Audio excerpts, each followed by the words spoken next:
It's that time again. It's time for another Saturday night special where we talk about everything rockhounding related. Hope you all had a very nice Thanksgiving.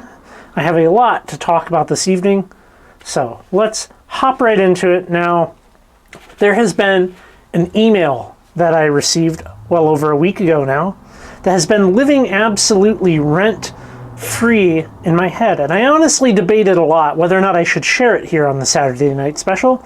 And I'm going to share it, but I'm going to block out the person's name because they did actually sign it, and it is a legitimate, real person who I was able to verify, I guess their credentials, if you will, that they,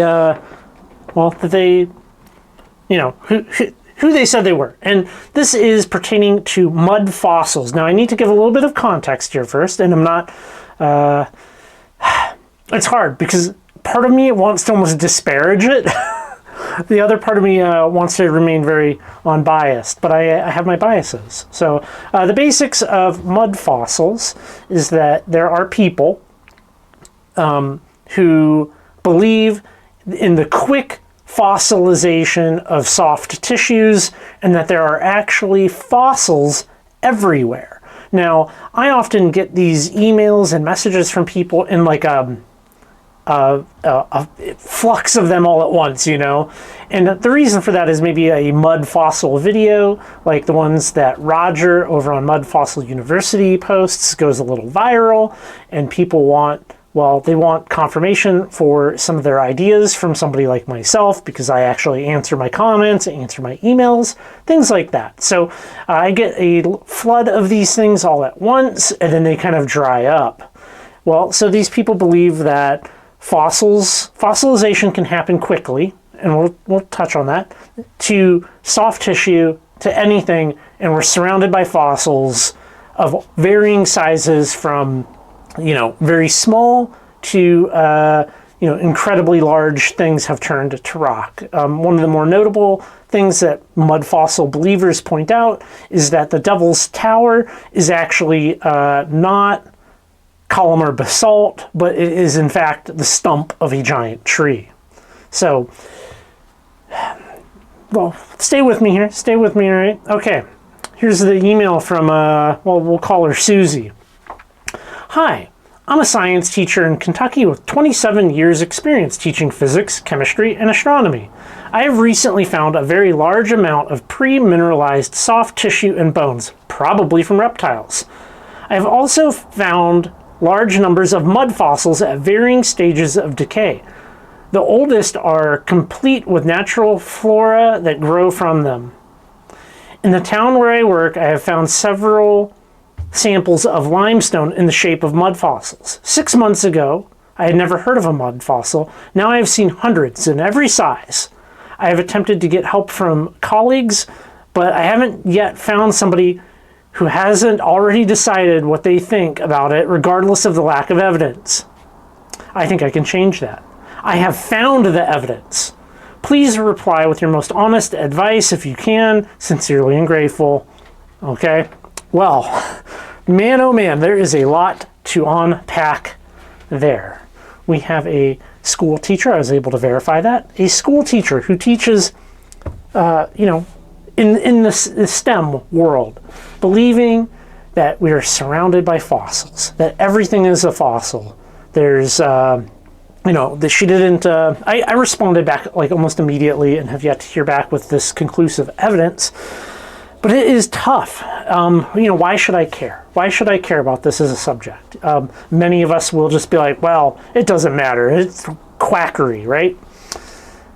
We have a school teacher in the position of educating people, believing that there can be instantaneous fossilization happening in natural settings. Now, I say natural because a lot of this stems from people's lack of understanding of research papers, how things, you know, what an abstract of a paper actually is. There are a number of papers out there about I should have probably had the abstract here, but basically, in laboratory conditions, fossilization of, you know, very thin cells and things of that, you know, thin cells, thin mats of cells and things like that. We have managed to fossilize natural materials more quickly in the lab. So I think they look at that and they're like, well, why couldn't it happen in nature? Because there's a difference between a lab and nature. That's why. So let's dissect this a little bit. We have somebody that knows nothing about fossils, and now 6 months ago, they're just going through their life, and then they probably watched a video on the internet about these mud fossils, and now they're seeing them everywhere. And there's a little bit of like contempt I get from the whole like, oh, people have already made up their minds, and it's because it's extremely out there, right?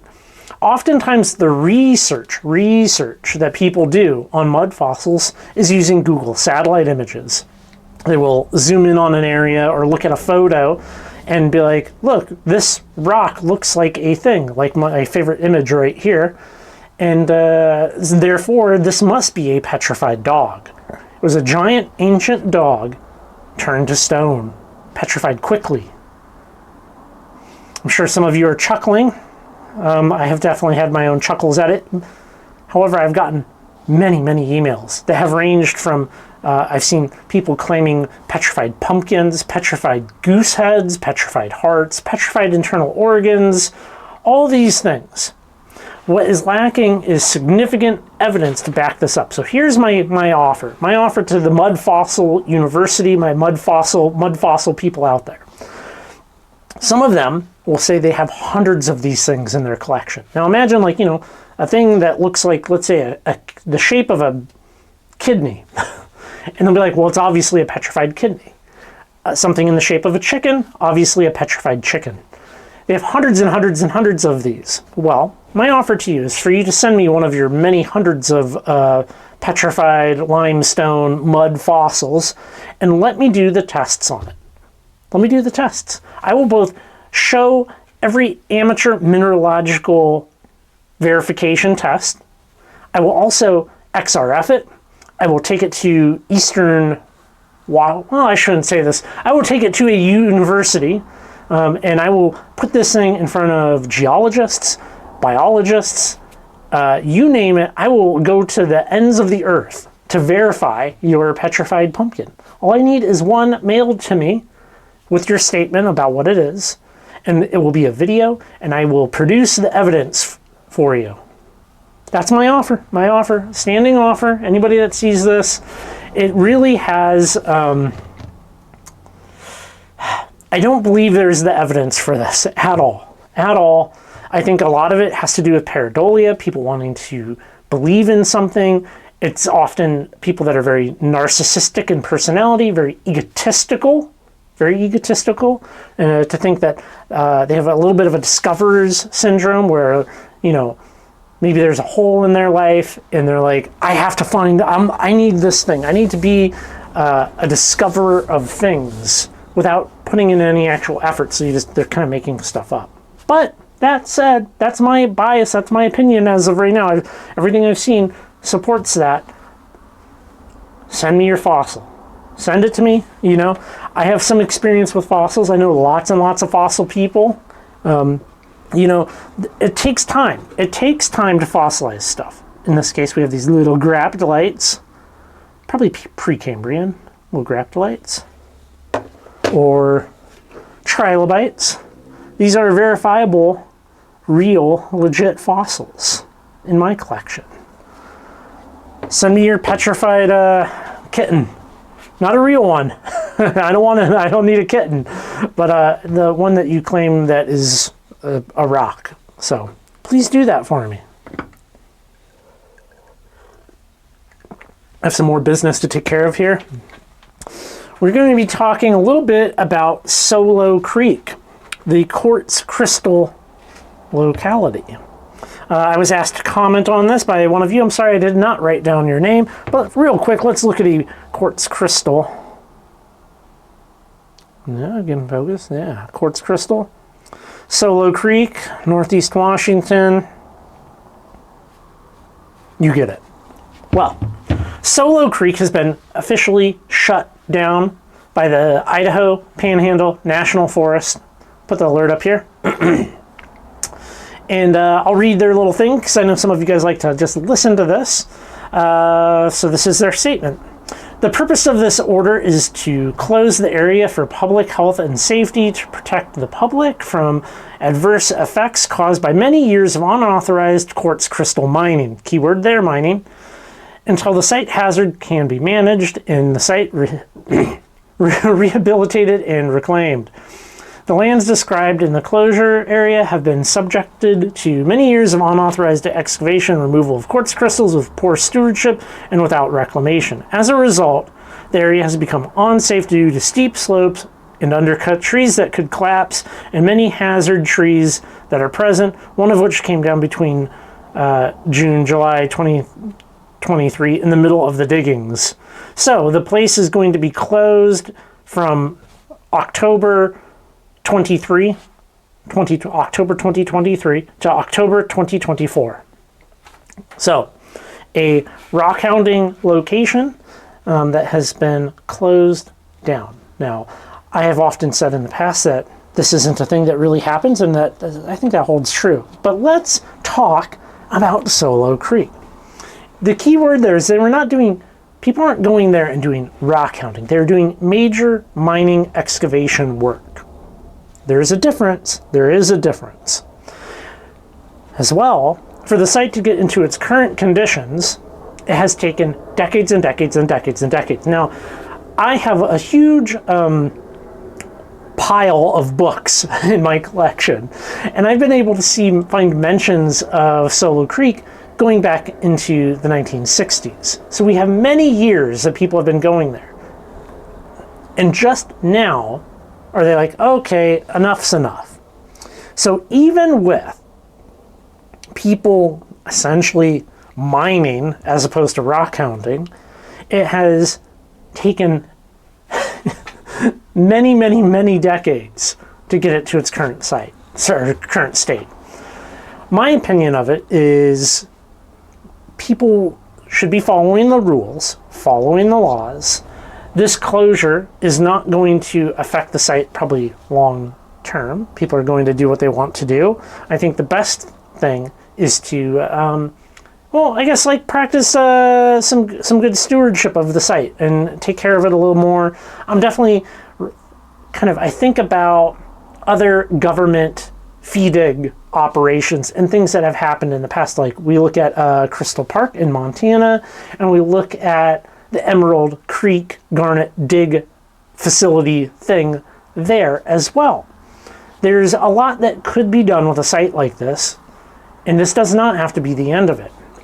Now, let's look at some of the history of the Garnet Dig, because we just went to the Garnet Dig, and I think it is a great example. Now, I much prefer digging by myself, out in nature, me and Sarah, and not going to a thing like this, but the primary reason that there is a Forest Service fee dig site for garnets now is to protect the creek, okay? You don't want people digging in the creek. You want people being able to obtain this stuff. Well, what's the option? You're not going to stop people. People are going to do what people are going to do. The next best option is to give them an alternative. So we went out there. It was a good time.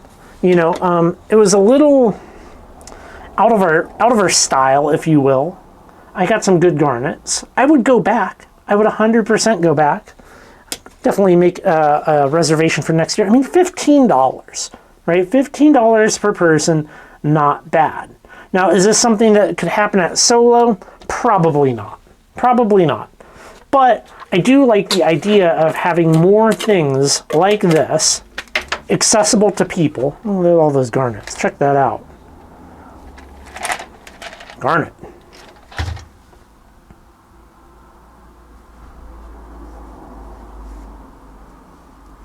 I think perhaps treating Solo a little bit more like Crystal Park could be something that does work.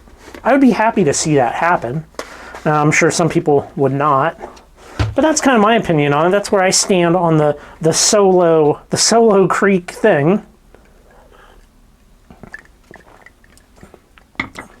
Well, UV stuff. Let's talk about this thing real quick. Look at this. Okay. So this is the Midnight. Are we gonna focus? No, you hate me? You hate me? You hate me? Okay, Midnight Minerals. The shortwave UV light, along with some willemite and calcite from the Sterling mine. Look at that. Now, I did upload a video about shortwave UV, and pretty good. I'd go check it out. It is fascinating for me to re-explore the collection with with this light. It has been a blast. It has been an absolute blast for me. It's neat because the world of fluorescent rocks and minerals has been one that's been well known, and we have an understanding of how the lights work, all of that. However, the lights have only now started to get more affordable. And we're starting to see a lot of new localities for fluorescent rocks and minerals, simply because more people have the lights. You know, a lot of places like the Sterling Mine, some places out on the East Coast where there's a lot of people, and people have had these lights for a very long time, and been very well documented. I can say right now that I have managed to locate a number of locations now here regionally Northeast Washington that have some very cool fluorescent calcites that otherwise I would have never, nobody's ever mentioned it, because we don't have the lights up until now. Now we're able to start getting these lights, and it has been very fun to have something to kind of re-explore the collection. For me, it's a very cool winter activity as well, to just be able to go through the things that I already have and be like, how cool is this now? How cool is this that something changes colors under this? As well as you can use these as a identification tool. There's charts out there that have lists of minerals and what colors they fluoresce under, long wave, mid wave, and short wave, and you can use that to aid you in your identification.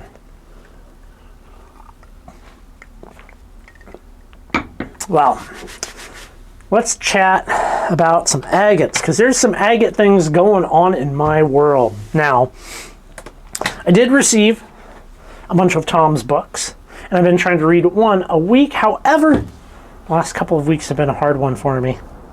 So I just finished this one today. Let's talk about it. The Many Faces of Montana Agates.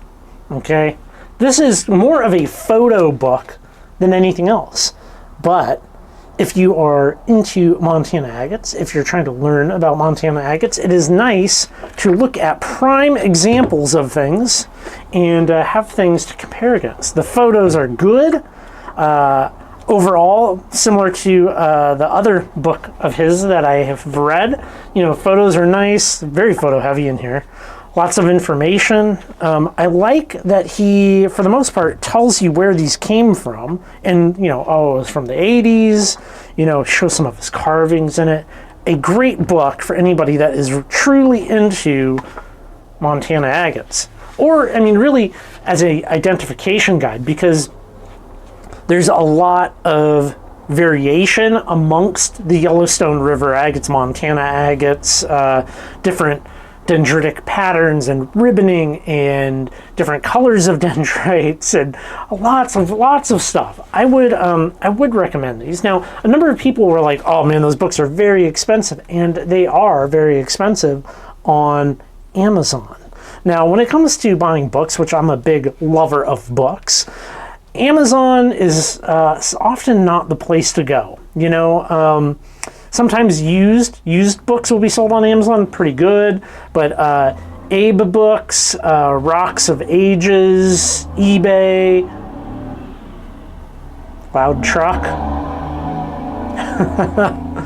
There's a lot of other places, even Goodwill. Goodwill online will sell books. So I would recommend this if you are interested at all in the whole Montana agate story. I'm a fan. I'm a fan of Tom. Tom has a, oh, by the way, I asked him to sign it. So, that's always cool. I dig this. I dig it because it will help me immensely in the coming years when somebody's like, oh, I found this thing, could you identify it? And I'm like, where did it come from? And it came from the Yellowstone. And now you can have some things to flip through. Definitely don't undervalue the whole, I guess, picture book, if you will, because there's a lot that can be learned from them. As well, I want to talk about agates some, because I received a comment here on the channel that I'm, well, to say the least, I wasn't super stoked by it. Somebody, we're doing the fundraiser. We're doing the fundraiser to, raise funds for the channel, because the channel, we don't exactly, we're not rolling in the cash over here, I'm not exactly the Mr. Beast of rocks.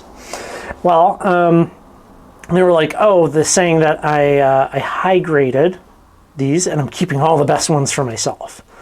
And that couldn't be further from the truth. Right here are all of the agates that are in this lot and these lots that are up on eBay. Thank you guys so much for bidding on them, by the way. And right here is the ones that I initially purchased for the hunt of a iris agate and to find some cool dendrites, but I decided to pause on that until I've fully read all of Tom's books so that I can have a better understanding of the whole story of the Montana agate, and they are very separate from each other. Now, let me explain. My buddy Alex here, who some of you have seen as an example at the Spokane Rock Rollers tailgate sale, has piles and piles and piles of this stuff that he purchased from an estate, and he is now reselling. And I simply asked to get some to sell on eBay as a fundraiser for the channel. And he was like, yeah, get them. And that is where we land with it. So I've not done any, I'm not picking out the best things, because you know what, here's the thing. What I think is the best and what somebody else might think is the best are very different. And we are not necessarily in the same camp on that, if you will. And let me explain. This is one that me and Sarah found. Okay? On our trip out there. These little ones are also ones that me and Sarah found. These are amazing to me. This one back here, Katie found when we were out there rockhounding together. This is amazing to me. For me, what I want is I need to have a personal connection to rocks and minerals. They need to be a gift. They need to be something that I have for education purposes. I need to be like, I found this with my wife on our first trip out to the Yellowstone, something to that effect. That is, well, that's really important for me. Things purchased hold a significantly lower value for me. Now, I'm not saying my way is the right way. By no means. People can do whatever they want, love whatever they want. I'm telling you what I love. The idea that I would go through piles of rock and be like, oh, I want this for myself. Like, that is not me at all. I want these. I want that. Everything that you see back here. Hold on. All of this back here, these are things that have been given to me by you guys. I value this immensely. Way more than anything that I could ever purchase. So, yeah, that's not the case. That said, and that out of the way, let's look at one of the boxes that are for sale up on eBay right now. I'm going to clear the bench and let's look at a box of rocks.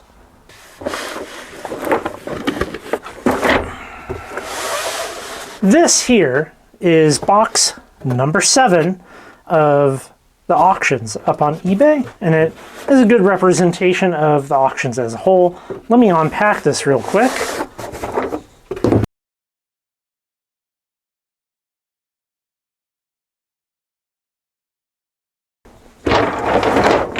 Here we go. This is that auction.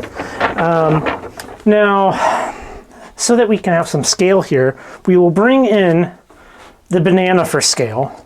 And so that you know that this is a proper banana for scale, we'll bring in a Dole branded banana for scale, and you can see that we are appropriate here. This is a good for scale item. Well, yeah, let's look at some of these. Let's look and see dendrites, ribboning, interesting patterns with them. And let's see what we can come up with. We will use a little pen light to inspect. We have this one right here. How's that? Banana for scale. I love that thing, by the way. So we have some very nice ribboning in this one. You can kind of see it backlit right there.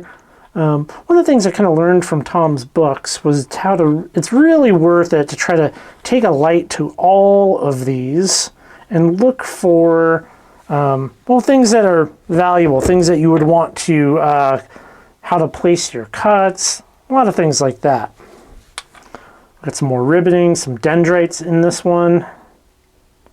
Okay, more ribboning, dendrites.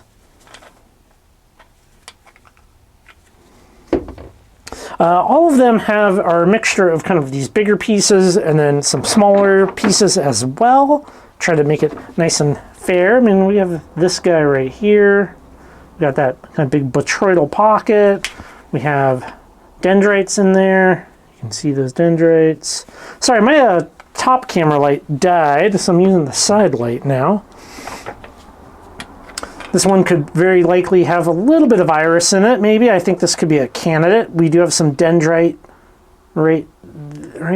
Come on, focus right there. Some dendrites in there that you can kind of see. Very cool. Lots of dendrites in that one.